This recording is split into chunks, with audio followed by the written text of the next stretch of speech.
Okay, I couldn't wait to not talk about this. Okay, so, well, I couldn't wait to talk about this, I guess is the right way to say that. But I'm catching up on this morning's Karen Reed trial.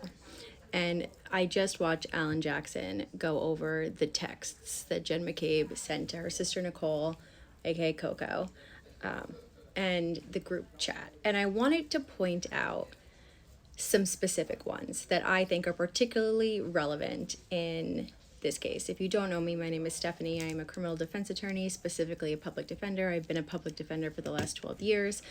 And I want to demonstrate or point out some specific text messages that I think show exactly the defense's point as to why this is clearly a cover up. All right. So let's talk about first the texts to Nicole. And I'm just going to point out a couple of them that I think demonstrate the collusion, right? Specifically, okay, Nicole texts Jen at 8 p.m. on the 29th. And she says, "We'll get more information tomorrow. I don't want to text about it." Now, why would you not want to put something in writing? Why would you not want to put things down in a text format, right? That is interesting to me, right? Because when I don't want to put something down in writing, it means that I don't want somebody to read it, right? I don't want someone to see what I said. That was very telling to me, okay? And Jen earlier that day says, or at 7:54 p.m. in that same group, that same text message chain says, "Carrie talked to the cops and kept it simple." And Nicole responds, "Okay." Should she keep it simple because they hadn't really gotten their story straight yet? Is that what happened? I'm not really sure, but that was telling to me. Now, let's move on a little bit to the group texts, okay? Now, there's a series of group texts that happen on February 1st, right? Between Brian Albert, Matt McCabe, Jen, and Nicole Albert, okay? And the one that really stood out to me is the one that Matt says, "Tell them the guy never went in the house." First of all, why are you referring to someone that you were so close with as the guy? And why are you saying, "Tell them the guy never went in the house"?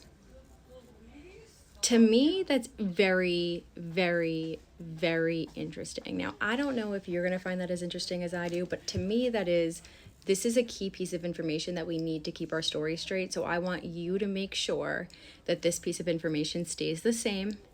We're all on the same page. So tell them and make sure that this is abundantly clear. Tell them the guy never went in the house. Okay? In addition, we have things that are, Jen says, like, tell that Carrie's here going over the timeline. Jen says that she hands the phone over to Carrie to talk to Proctor. She says she's telling him everything. And then Matt says, "Yep, if she pleads out, it will end. If she fights it, it will be an episode." Nicole likes that. Then they're talking about how they're overhearing what Carrie is talking to Trooper Proctor about. That's really, why would you be listening?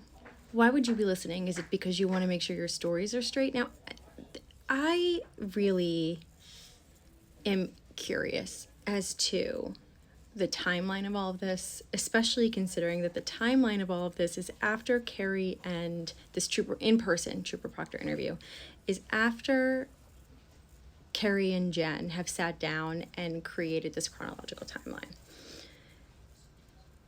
I don't know.